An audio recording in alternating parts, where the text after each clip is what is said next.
Hi out there, people.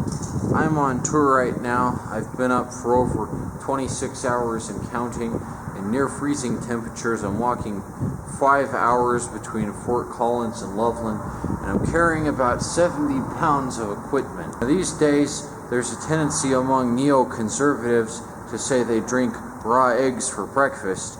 Well, I doubt they could do all this. That's probably because they're too busy rearing children and going to church. But not me. I'm bringing New Wave to Loveland. Anyway, let's talk about how economies are just human constructs and they don't matter all that much ultimately.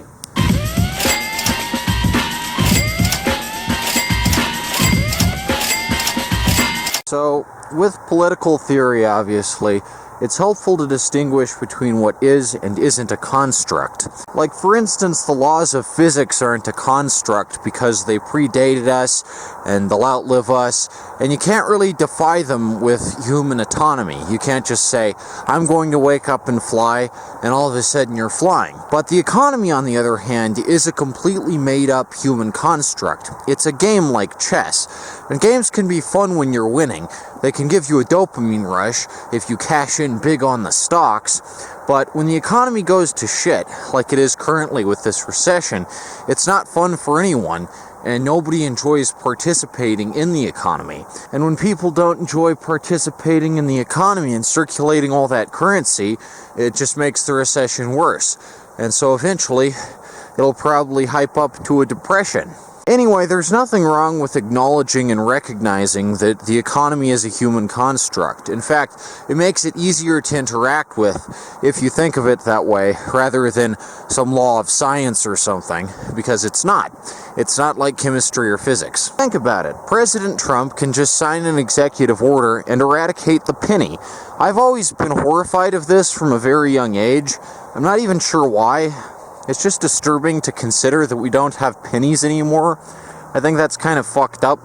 I mean, we do still have pennies, but the fact that there aren't new pennies being produced is exacerbating the economy going into the shitter, because pennies really are useful. You might say, well, Canada has done away with the penny, and it's like, yeah, but Canada also has euthanasia booths, so they're not really that cool. In fact, they're kind of lame, and maybe we shouldn't be taking so much of an example from them. But what I say about the economy ultimately just being a human construct becomes clear if you consider that someone like Trump can just, on a whim, say, there aren't going to be any more pennies made. And it's just like that. You can't do that with the laws of physics, obviously. You can't just say, like, I'm going to create a perpetual motion machine. And then you do. You can try, but it won't work. I've said for the longest time that since the economy is ultimately just a human construct, we should have something called Inflation Reversal Day, where we just reverse all prices back to what they were in 1900. Kind of like a leap year, in the same way that a leap year makes it so that the calendar lines up correctly. Every 50 years or so, we should have a complete Inflation Reversal Day, going by, say, the price of a licorice whip in 1900. If a licorice whip would be $1 today and 1 penny in 1900, we just say, well, it's a penny again.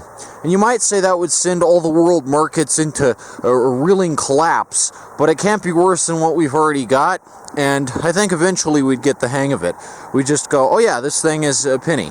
And inflation would start again, obviously, but at the next Inflation Reversal Day, where we all just say, yeah, these things are way cheaper now, we'd get that in check. Like, inflation is a result of a human construct, but it's not a law of nature or anything. It can be sort of predictable and modelable in the same way a scientific principle is, but to act as if it always works exactly how you think it will 100% of the time, because economies are subject to a lot of unpredictable variance, that's silly. So, how does this relate to Fash smashing exactly? Well, fascists really love a strong, virile economy. And Nazi Germany in particular, and Mussolini's Italy to an extent, prided themselves on having the most effective resource gathering, factory production, manufacturing, all of that kind of shit. But the fact that economies or human constructs ultimately caught up with them and was on real big display by the end of the war, when German currency was effectively worthless. Because when all your cities are in ruins and all your factories are in tatters, nobody's going to want to trade jack shit with you. So all of a sudden, the German money was worth nothing. We saw the same thing recently, where Russian currency is devalued because of Putin's invasion of Ukraine, and suddenly no one wants to do business with Russia, so it's like they've completely isolated themselves from the world market, and their economy goes down the shitter, even more than ours has, from everything I've heard. Now you might be saying, well, Nick, the reason that we tend to think of the economy like a scientific principle is because we're under the heel of capitalism, and it's impossible to imagine a world without capitalism because it's so all-consuming and pervasive that you can't imagine living beyond it. And to that I say, just go to Cuba. They don't have it there. They're communist as fuck in Cuba. If you go to Cuba, you'll understand what a world beyond capitalism looks like, because they haven't had it since the 50s. But for whatever reason, all the people who tout this proverb about, it's easier to imagine the end of the world than the end of capitalism, for whatever reason, they don't go to communist nations like Cuba or Vietnam too often. I find this really weird, obviously. I think more people who claim to be communists should go to places like Cuba so they can see how it works out in practice.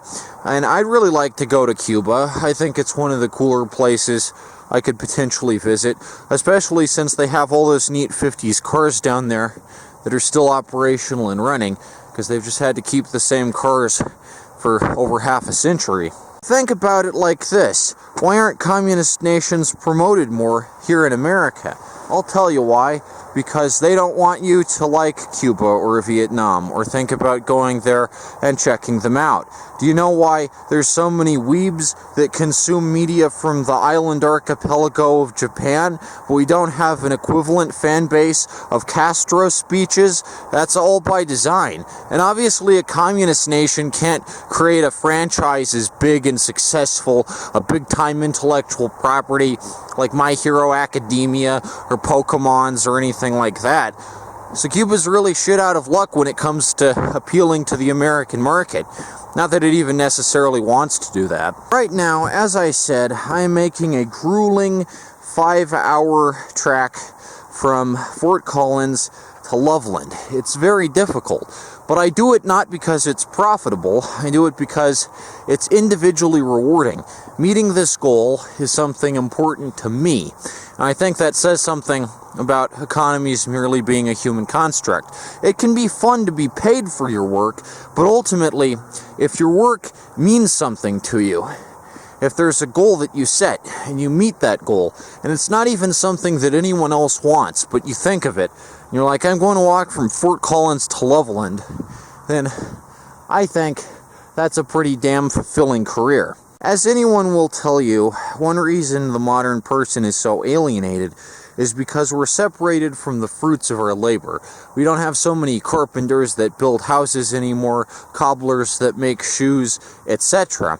Recently, I saw a commercial on YouTube for these people that make this shitty AI product, and they're like, with AI, we don't even know what we're doing anymore. We're doing a bunch of stuff, and we have no idea what we're even doing. And it's like, these people are really likely to off themselves if they're that divorced from the product of their work and they have no idea what it's even for, and they just order Grubhub all the time. That does not sound like a meaningful life in any regard. Compare that to me, out here on the road.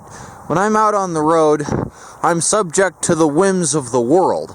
A coat can mean the difference between life and death. If I didn't have a coat last night, for instance, I might have actually froze. It reached about 24 degrees, and if I wasn't bundled up, man, I would have been down for the count.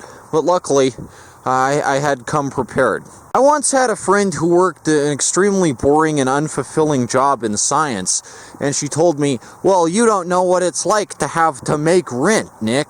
Making rent is very important. Earning enough to make rent is the key goal in one's life. And to that I would say, there are many homeless people on Colfax who go into abandoned buildings and they just start fires in there to keep warm. In that case, they see the building not as a real estate asset to be traded and flipped and switched and whatever it is real estate agencies do with valuable properties.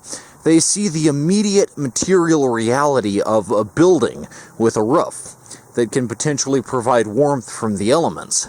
So in that regard, people who don't pay rent, people who just go into buildings and start fires and live there for a little bit and then move on, I would say, are actually more in touch with reality, with the base material conditions of reality, than people who do pay rent. Now, do I think this model is sustainable for everyone?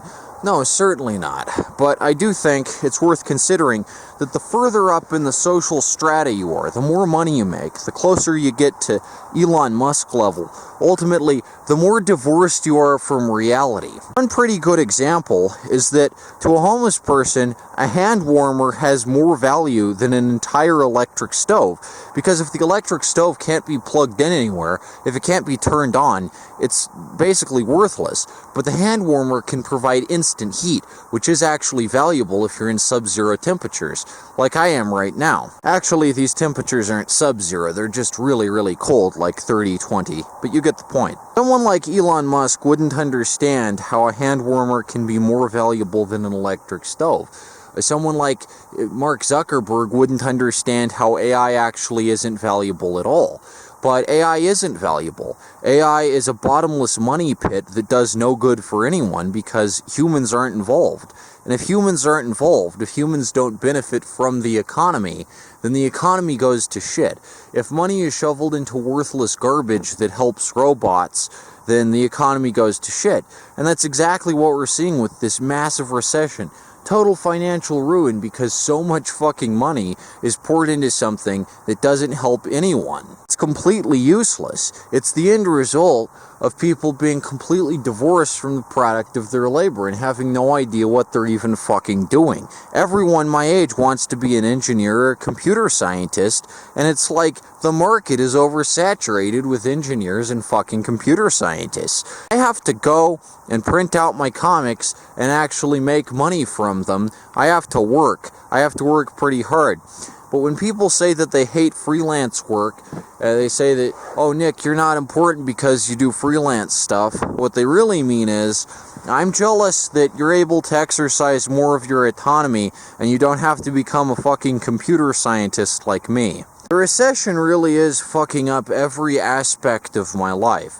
Like, recently I went to the library and I was printing, like usual, like I have for many years. And this one librarian came up and she was like, you can only print out 100 pages a day. There's a sign right here and right here. And I've broken that limit many a time, and this is because I have a novel that's specifically 110 pages, and going 10 pages over, I don't think should be that big a deal.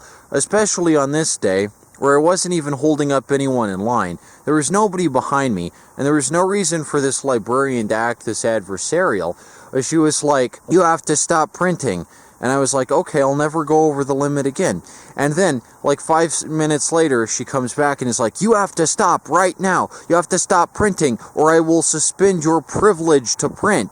And it's like, this isn't that much of a privilege if you're just going to come here and antagonize me and just be a total loser about it. Also, I mean, it might be a privilege that I get to print out 100 free pages a day. It's absolutely a matter of capitalist excess. Like, that wouldn't happen in Cuba. They don't let you print out 100 free pages of anything a day in Cuba because no one is assumed to have, like, inherently better thoughts than anyone else. In fact, most people are assumed to be, you know, pretty run-of-the-mill over there. It's not like they value intellectual property because they're communists. So 100 free pages really is absurd. I mean, they shouldn't offer that if they're so worried about using up their paper and ink, which obviously they are exclusively because of the recession. But on the other hand, if they're going to be so freaking exact with the 100 free pages limit, why don't I just go to fucking Kinko's? I mean, if the 100 pages is unacceptable to me as a fucking novelist, and I need a little bit more, then why shouldn't I just go to Kinko's and stop using their free pages and pay for what I want? I mean, honestly, that would be more convenient than using this free pages thing. I actually prefer how it was back in the 2010s, where even at the library you had to pay for the pages you printed. They were like 8 cents each, which was totally reasonable. And I guess now that the penny is done for, it'd be like 10 cents. But, still, I'd like to be able to pay for extra pages if I need extra pages. I'd like to just be able to go up to the desk, fork over $2, and say, there you go.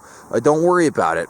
I can pay for it, I'm an adult. Someone told me, and the library's website corroborates this, that librarians are supposed to take some money if you say, I need to pay for some extra pages, but I guess they're not on board with that, because when you try to do it with them, they're like, we can't do that. Just adhere to the limit. Just adhere to this limit that isn't right for you and doesn't work for you. Just go with it.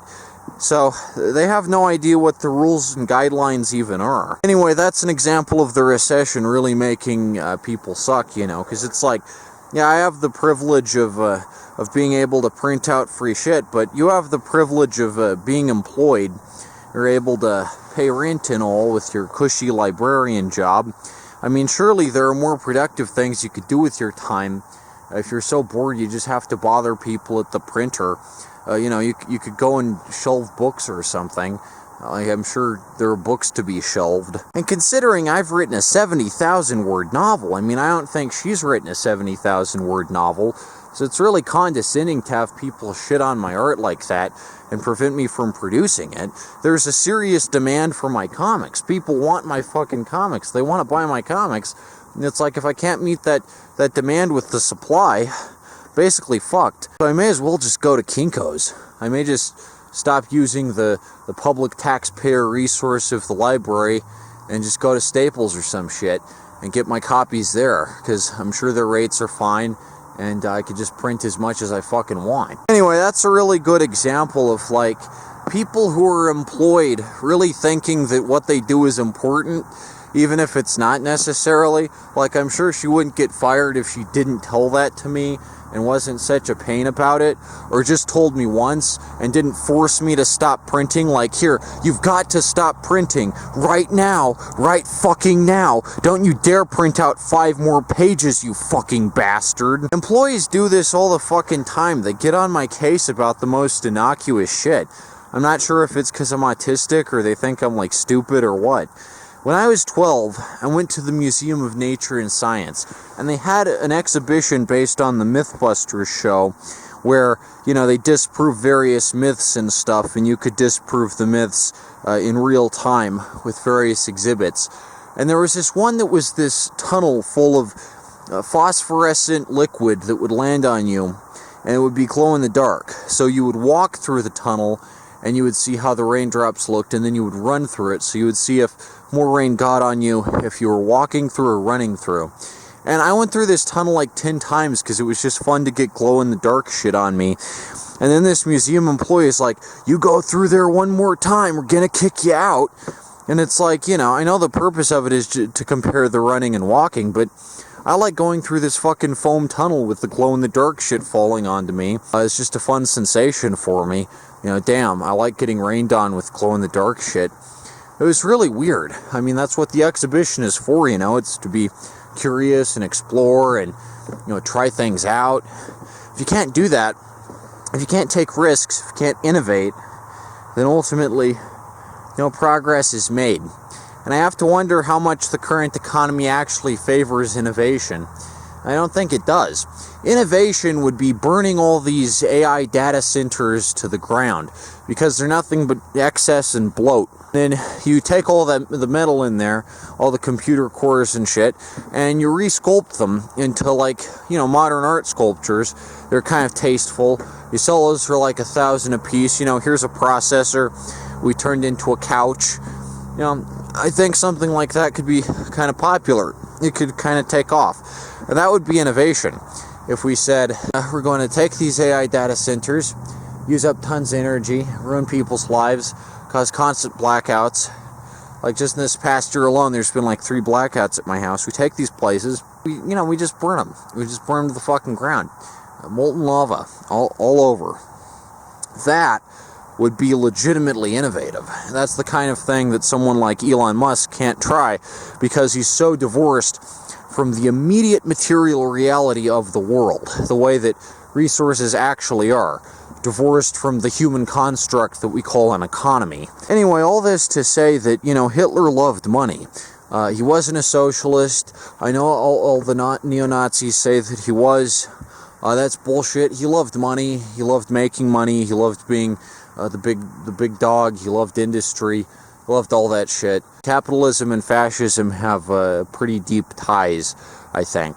And like I say, if you have fun dealing in stocks or reeling and dealing in the real estate game, then so be it. But it really does just fuck everyone over.